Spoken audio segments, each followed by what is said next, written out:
From the Spacebird Media Studios, it's Roxanne and Ace Unlimited.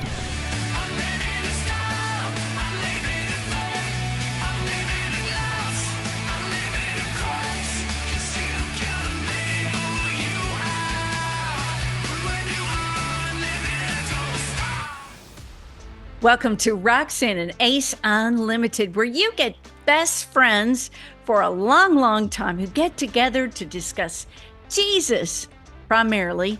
We also laugh, we cry a bit. I make some really weird faces. Ace looks gorgeous. As always, we're Roxanne and Ace, and we're so glad that you're here. Well, I would say you're the gorgeous one. I am the funny face. So that's the kind of friendship we have right there.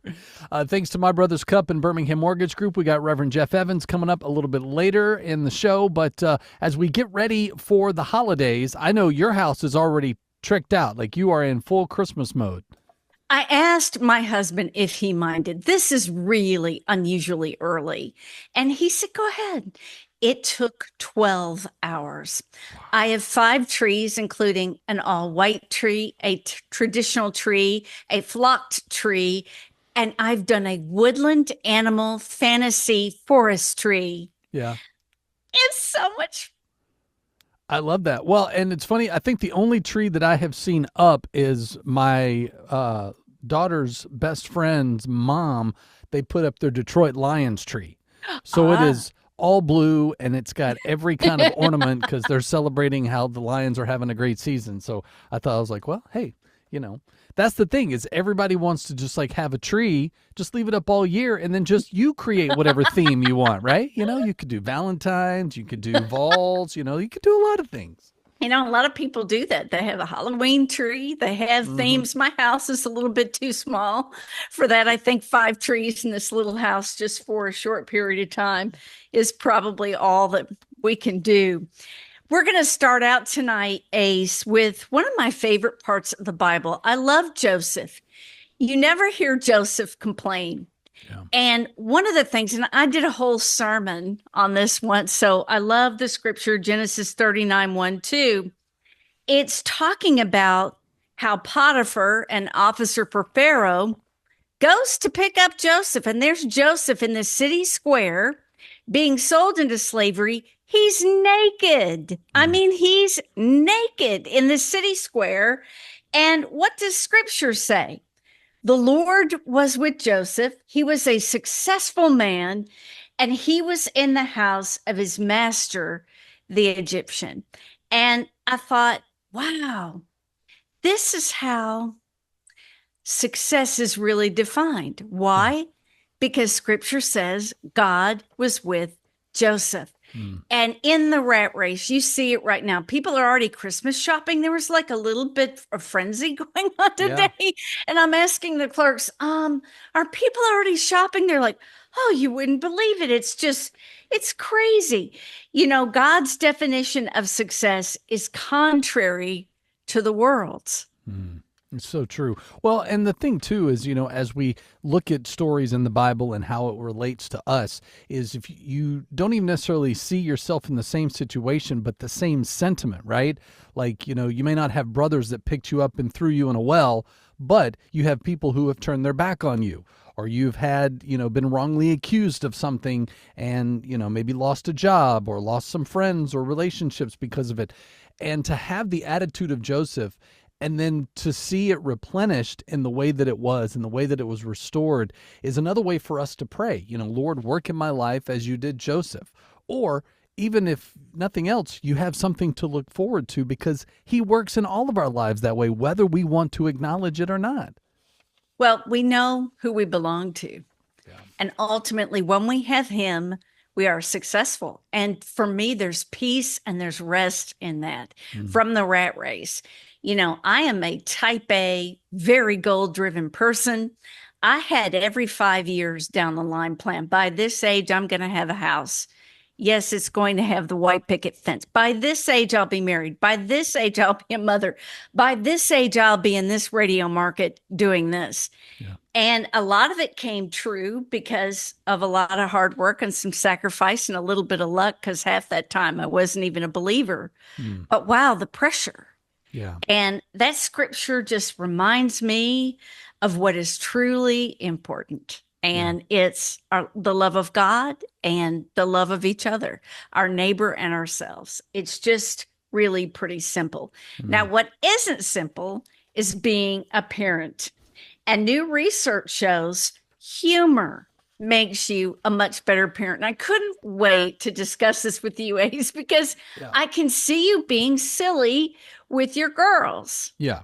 I was totally that dad. When my girls were little, I was, in the trenches with them, and, we would get down and they'd put on their dresses and we would do tea parties, or, we would have music on after dinner. And I've got video, like, it's grainy, but it's video that I cherish of, like McCartney, like, dancing. And she's like, okay, Daddy, you dance with me.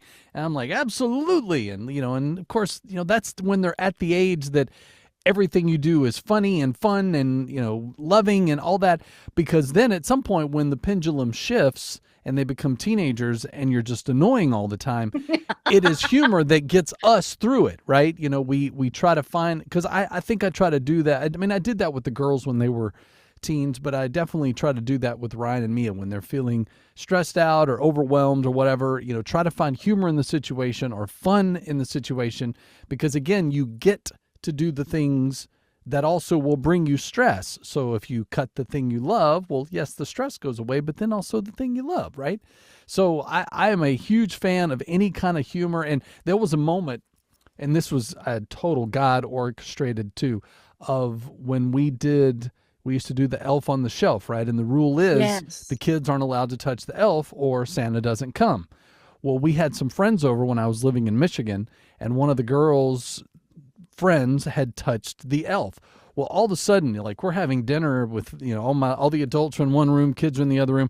All of a sudden, my daughter McCartney comes screaming bloody murder like she is on death's bed. And she's like, Daddy, so-and-so, I don't remember the girl's name, touch the elf and Santa's not coming. And like in that moment, I'm, trying not to look horrified. I'm like, Yes. Sweetie, it's okay. She doesn't live in our house. Santa doesn't come here for her. Oh. And she's like, yay, okay. So she, so I took the elf, put it back on the shelf, and I look at the other girl and I go, don't touch the elf. It's like, but you got to have those like quick-witted moments, because otherwise you'll lose your mind. Well, a stat that I know you'll enjoy: a staggering 58% of Americans age 40 and older call mom and dad their best friend. What? Interesting. I think it's great. And again, it's folks that use humor. Kids remember the special and the funny moments. I remember my dad used to dance and act like Moe from the Three Stooges on top of the table, and we would die laughing. And the fun times riding bikes. Yeah. And those things, hide and seek, and we would always be swimming. We had an above ground pool. And yeah, he liked to throw people in the pool fully clothed.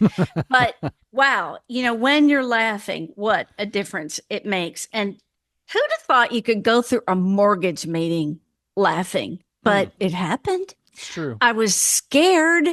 I was at Birmingham Mortgage Group with the wonderful Turan Newell thinking, if this mortgage goes through, it's going to be, our situation was messy. Mm-hmm. And we had a great time. It wasn't horrible.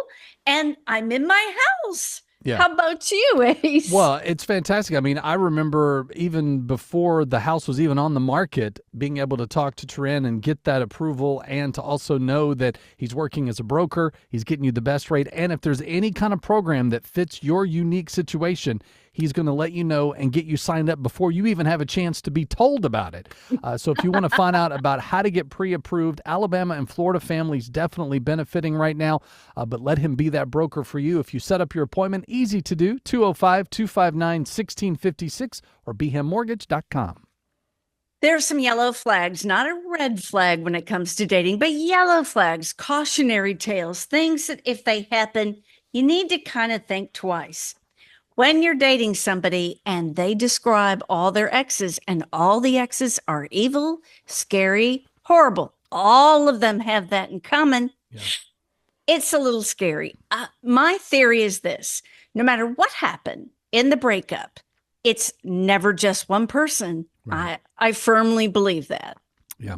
Well, and I've always been a firm believer of how the person you're on a date with, how they either talk about their past relationships or how they even talk about their own parents can sometimes dictate where their state of mind is. So if they're talking negative and down about it and it's always they're the great and wonderful one and everyone else is kind of wacko and weird, then maybe that common denominator might not be what they say it is. Another yellow flag. And maybe this has happened to you. It's been the case with me. As a news reporter, I kind of have a habit of asking people questions. Right. But if you've asked your date 45 questions and they want to know nothing about you, it's a yellow flag. Sure. Yeah, and again, I like the ones that are kind of a back and forth. Like if I set up a question for a volley, then you spike it with an answer, and then I'll give you my response, and then you ask me one, and then it's a back and forth, right? It not that a date should feel like an interrogation, but the whole purpose of going on the date is to get to know each other. Right. And if you're sharing nothing because the person has no interest, now Yeah. they might be nervous, and there's that. But not one single question, and you're together a couple hours, that's a yellow flag. Another one, your inner circle doesn't approve. Now, I'm not going to let a child or a friend dictate who I'm going to be in a romance with. That's just not going to happen. But Yeah. my daughter met one guy I was dating and said, Mom, what are you doing? It was very Wow. demonstrative to the point of, and I thought, what is she seeing? And she did see some things that ended up being an issue. I mean, Yeah. she saw them. So, what do you think about inner circle opinions? No, absolutely. And I think even now in a day and age of social media, people will go to social media and either like, post a video or just write a little paragraph about, hey, I just went on a date and, this happened or they said this or they did this or didn't do this or didn't say this. Is that something I should be concerned with? And then they either get an onslaught of, oh yeah, girl, you better run, or it's, oh, that's nothing, So you either you get it one side or the other, even if it's from total strangers who have no emotional investment other than either their own experience or they put themselves in your shoes to say, oh yeah, I would totally run, or no, that's fine. Just text him, tell him thanks for dinner. So I do like that aspect for those who are, willing to be that vulnerable. Absolutely. So, according to the Bible, we should be having more fun. No, All that right. doesn't mean don't take things seriously. It doesn't mean just sin away and have a ball because, after all, we're forgiven. I'm not saying, messy grace. I'm not, Yeah. but we should be having more fun. And here's the evidence of it. Boy, tonight is so much fun. I always love our podcast, but I'm having fun. Right. We should have more fun. Here's the thing. Be joyful at your festival. You, your sons, your daughters, your male and female servants, the foreigners, the fatherless. All through the Bible, we're being invited to celebrate. Yeah. And we forget that. And here's a point that I want to make. Many people have come to my street ministry, sweet people, well-intentioned people, good people, kind people who have taken me aside. And I'm the leader and said, I have a concern. I'm like, yes, ma'am. Yes, sir. We're having too much fun. We're talking too loudly and we're laughing. I think we need to be praying while we walk. I'm like, you may have a point and you can pray, but we're going to talk and enjoy this time. Right. It's joyous. I don't want serving God to be a massive headache, Right. an anxiety-ridden thing. It should be the best thing we do all week. Well, and when you're in a ministry situation, especially when you're in the street ministry, everything's serious and, deadly anyway. If you're just as serious, how are people even attracted to Christ if they don't see that joy that just oozes out of you because you know that he's at work when you don't see him, or you've seen him work and you want to celebrate? Whatever side of the coin you're on, I had the worst day this week that every piece of technology, every bit of software that I had to do anything with to just do work and things just did not want to work for me. Like it was either slow or it was crashing or it wasn't getting the information it needed. And I had to put it in over and over and over again. I was at the point where I was like, I'm going to go home and go back to bed. And I was like, Lord, I know you are either teaching me something or I need to just have the moment of just, hey, one more piece of technology. You have to kind of just, otherwise we are so bunged up and we get that crinkle, between our eyes and At 11. We get the 11 and it's like, I want people that when I'm going through something, because of the joy I have in the Lord, that they're like, man, I never would have known you were going through that, and I think that's the best way to think about why the Bible wants us to have more fun, is to find fun in situations that seem very serious. And again, like Roxanne said, there's, appropriate moments where we have to be solemn and respectful, but when all other times, probably 90% of the time, we can cut loose. It's be like, well, all right, that's how the Lord works, and just laugh it off. Well, and like you said, be salt and light. Why should someone want what I have? We ran into a transgender woman who was homeless. Mm-hmm.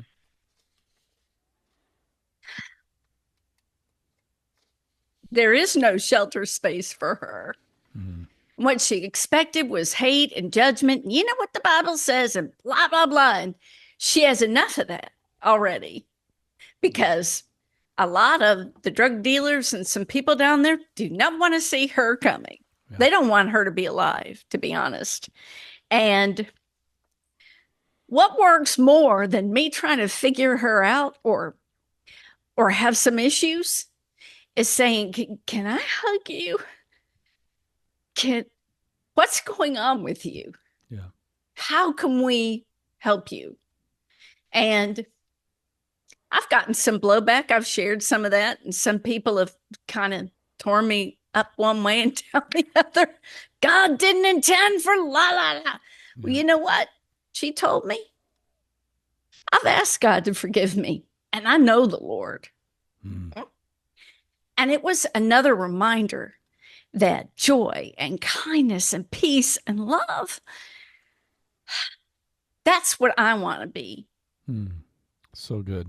Well, of course, in those moments when you need a little peace, the Roxanne blend of coffee helps, especially as we get into the holidays, because it is the perfect flavor and aroma that you want to fill the house. And the great thing is you're helping missionaries around the world as we continue to sell each and every cup. Oh, it's so good. It's the best gift because they get it. It's beautifully wrapped. There are cups that match, that are like pottery. They're beautiful. And the person that receives it knows all of it goes to spread the gospel of Jesus. It's a door opener as a coffee company. Oh, you're selling coffee? Come into our country. In places like Burma, which is outstanding. Yeah. MyBrothersCup.com. Click on the Roxanne blend of coffee. Give it away or just give it to yourself. It's fabulous. You will just love it. Well, I want to talk about sloths. They are super cute, Ace, and I had the sloth experience. Yes, you did. Where I did, and their heads do move like, and they stare right at you. But here's the thing. Yeah. They're cutting down on sloth experiences because the sloth will go nutty bonkers on you. Right. The sloth has a jaw that breaks bones. Now, I was feeding a sloth grapes, and I moved, I guess, a little too quickly, and that thing had a hiss, and I could see some teeth. I was like, whoa. Wow. You guys finished feeding it. I'm done. Yeah, and when an animal hisses at me, I'm out. I don't think I can handle. Even when my own cat, if he were to hiss, I'd be like, "All right, you're going downstairs. I'm done." That's crazy. But I will say I applaud you because you've done your love of animals. Like you've done dolphins. You've done like several other experiences. Pandas, I think. Tigers. I did the panda experience at the Atlanta Zoo. If you ever can do that, yeah, you get to feed. Now you're not alone with the panda. You're feeding it through the bars. But it was such a thrill for me. I was shaking. I'm like, by a panda. It's just, and it helps pay for their bamboo, which is extremely expensive. I Mm. mean, teams are devoted just to harvesting and bringing in this bamboo. It's not easy. It Yeah. costs a lot of money. And so that experience helps pay for that. People are like, why do you want a panda in a cage? The panda, let me just tell you, he's getting everything he needs on time. His health is Hmm. perfect. I don't know. I'm not an animal expert. Maybe we should let them all go free, roam Right. free. But sloths, they're cute. They're cute. But wow, I didn't realize. Yeah, they will bite, and they can crush a bone with their jaw. Like See, I like to that's it. think that there's a sloth somewhere going, I had the Roxanne experience. It was so great. And you won't believe she let me feed her, or she fed me and it was beautiful. Like that's what I hear in my head. Love that. We're Roxanne and Ace Unlimited. We always have a special guest each and every week, and I am super stoked because not only do I call him my priest, my reverend, but also my friend. Geoff Evans is joining us as my whole faith journey has been in Baptist and charismatic church plants.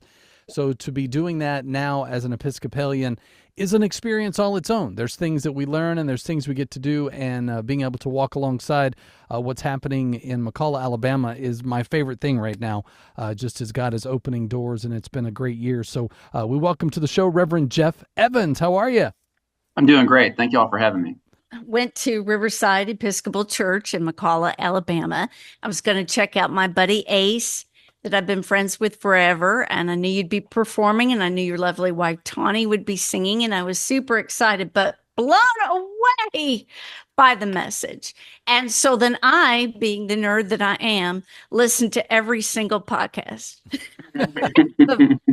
And the references, the planning, the reading. I love a reader. I read everything all the time. And I love the humor, and it was so real. And so I was so moved by how you put together sermons. Now, I have a little buddy who told me a tale that you wait till the day before to put together these tremendous sermons. Is that true? Lisa, great question. And first of all, thank you all for having me. I love your show. I love what y'all are doing. And you and your husband brought such a fantastic energy to our worship, which was wonderful. And Ace has become a good friend and fantastic partner in ministry and a fantastic music director. Tawny, major talent, as well as our Ryan and Mia. The whole family is a big part of our community. And also, Ace is a living example of Baptists, Pentecostals, charismatics make the best Episcopalians. I It's love true. that. Dude, every time I meet a former Baptist, charismatic, Pentecostal person who the Lord has brought them into the Episcopal Church, they're like an on fire Jesus follower leader. So I think Mm. I think God has definitely got his hand in that, particularly for Ace and his family. Yeah, Lisa, I would never recommend my sermon writing process to any young preacher or seminarian. Do the opposite of what I do. So I don't have a day of the week that I write a sermon. It's all over the map. I do think about it all week, and I make notes and I kind of make a mental outline. But I have been guilty from time to time at getting up at 5 a.m. and writing out a sermon. Now, again, I don't recommend that, and I have been thinking about it all week, but I do think what is cool about preaching is that fundamentally, the most important thing you do is prepare your heart, and then God speaks through you. The words are important too, right? And the research and the thoughtfulness, like that, that's not unimportant. Yeah. But a prepared heart, the word coming through the whole team, coming through the whole congregation, that's the most important thing. And I know that because every preacher's experienced this, but I love it when I finish a sermon and someone will say to me, "You said this, and it's exactly what I needed to hear." And sometimes I didn't say that, but God did. Mm-hmm. And I said something that was similar to it, and God kind of moved it in the air and put it in the person's ear who needed to hear it in a slightly different way.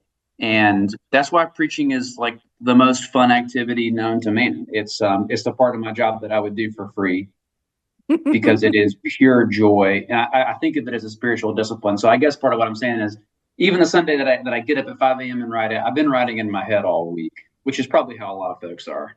That's good.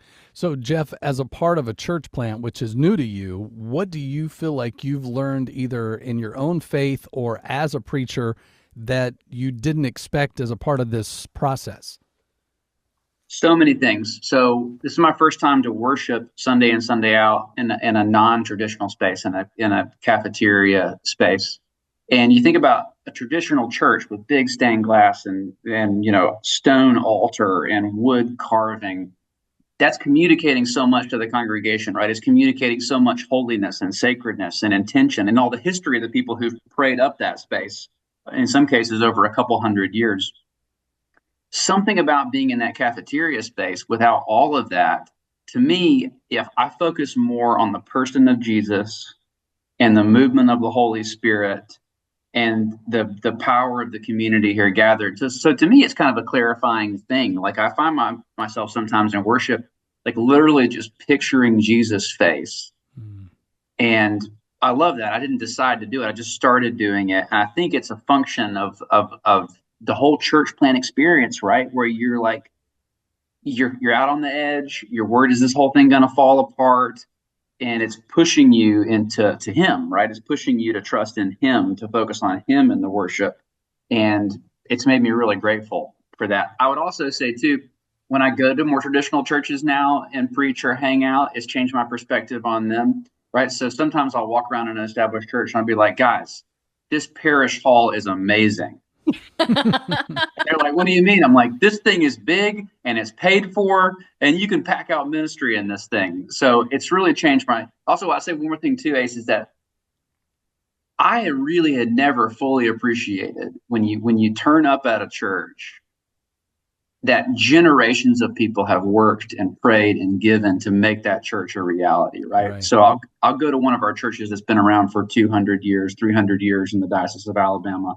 And now I think about somebody got together in a living room and decided to start this thing. Mm-hmm. And it wasn't easy, and they had to give and they had to serve and they had to get it off the ground. And they did that for us, right? So it's really, I would say it's made me a more grateful Christian, and it's made me a more grounded Christian, and it's pushed me in my relationship with Jesus. What would you say is the heart of being Episcopalian for those who may not be familiar? And what compelled you to become an Episcopalian priest?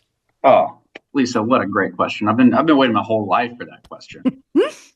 So I was sort of raised in the Episcopal Church. So my parents are old hippies. And so I mean that with affection. If you asked my dad when I was growing up what his religion would be, he would have said, I'm into Native American spirituality, or I'm into Buddhist practices.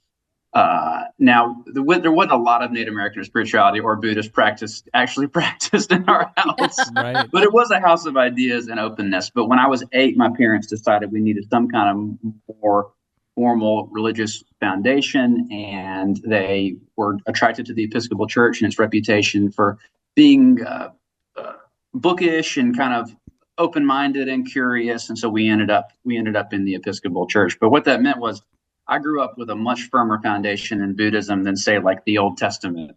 all that came later.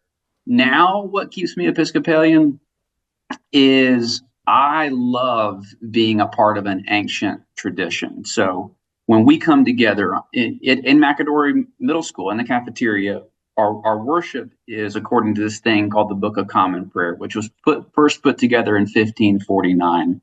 And there's so many cool things about that. First, the guy who put pen to paper on that prayer book in 1549, Archbishop Thomas Cranmer, was later burned at the stake for his faith during the Protestant Reformation. So it's literally indexed to the Protestant Reformation, but also there's prayers in that prayer book that go all the way back to the 3rd and 4th century of Christianity. So what I like about it is it's so prayed in and it's so indexed to the history of the church that when you gather around these words, then there's so many thousands of Christians over time who are with you, who are in this.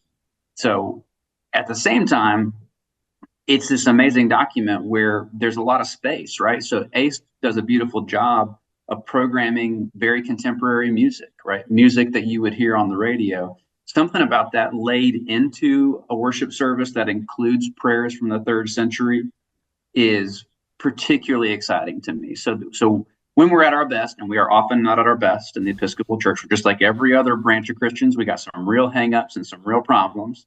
But when we're at our best, we're both ancient and modern in a way that I find to be just really compelling for my own discipleship. Well, and I will say from my own experience is, and Jeff knows this, I've shared this, out of all my years of going through the roller coaster of faith, that being an Episcopalian is the most at peace and the most at one I've ever been with God in my life. And I'm one who fought tradition as a child, who was like, that hymnal, it's nothing but a paperweight, And so to be incorporating the traditions and the legacy with what's new and fresh so that it does meet what God wants to accomplish on any given Sunday, while it's a challenge on sometimes, it's also beautiful when it just comes together. That's what I love about music, especially when you have musicians that come in with their own ideas and their own experience with the song. And it's like, what do you guys want to do with this? And so as Jeff and I have tried to plan moving forward is how do we match what God needs to do so that we get out of the way? And I think that's what I feel being an Episcopalian has been for me. Hey, so I love that. And it makes me think about this really combination of rote historic prayers and then extemporaneous prayer, because I think extemporaneous prayer is really important. Like Lisa, you prayed a beautiful extemporaneous prayer to begin our time. And something about the rote prayers you say over and over again give us the kind of foundation then to launch off in our own prayer life and to go forward. Like I think about, there's this phrase in one of the prayers that I go back to over and over again.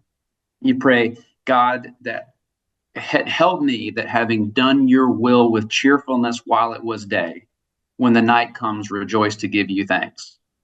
And I'm so thankful because I don't think I could come up with that prayer. So the idea that like I start my day by praying, Lord, give me cheerfulness to do your will. And then at the end of the day, give me thanks, right? That's so cool to help me form the mental furniture in my mind that when I'm struggling or I'm praying for somebody or someone else, that's kind of a launching pad for my extemporaneous and my improvised prayers.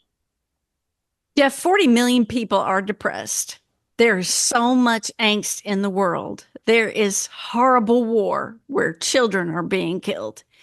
It is a rough world. Why is Jesus the answer? Jesus is the answer because he is a person of hope in every generation. So he has the power to bring hope in every culture, every time, every family, every context. There's nothing in the past of a person, a town, a country, a culture, a time that can predict what he can do in their future. So, and it's not an idea, that's a reality. That's what he does in our own people's lives. And I see that at Riverside in terms of all of us are grappling with a new level of loneliness and isolation. People have never lived as isolated and lonely as 21st century Americans are. And I think what Jesus is doing is constantly calling us back to living this fully embodied, connected to other people, connected to God reality.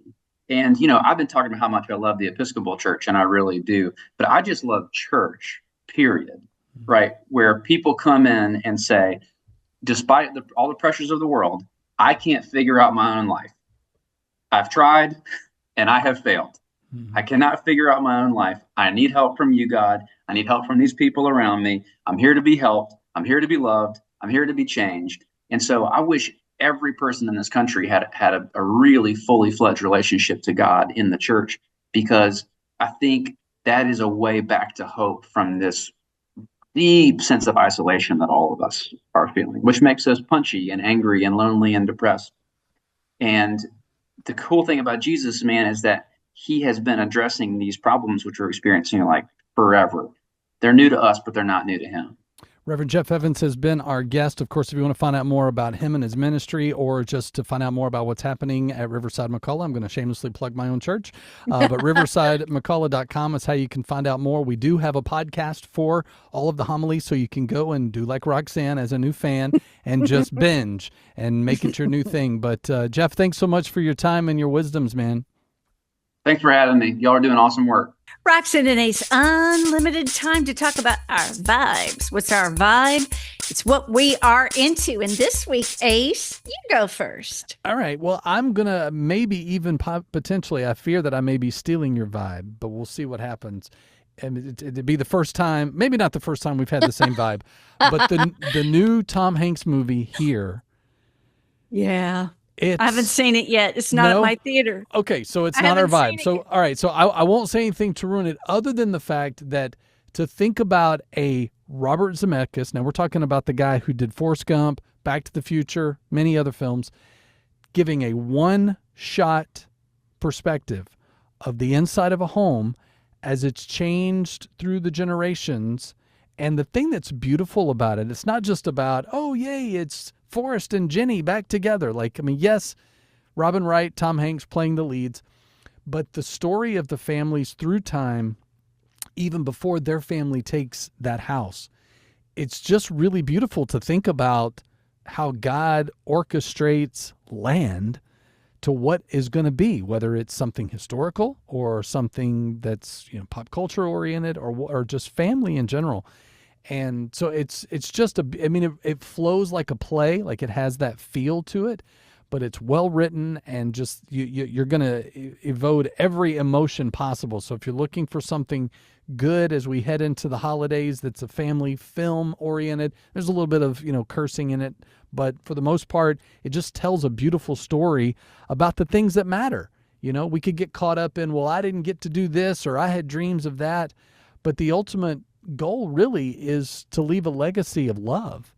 And it's just beautiful. I mean, it has a lot of the Forrest Gump sentiments too, even Alvar what's his name? Silveresta? I can't remember his last name. Anyway, the guy who did the music for Forrest Gump also orchestrated this soundtrack too. So just great. And there were even key moments during like the 70s and 80s where songs in the background, I was like, I'm having a flashback.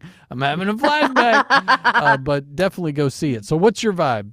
Well, Forrest Gump being my favorite movie of all time, and I had the music in my wedding, I'll be seeing that movie. It's just not at my theater yet.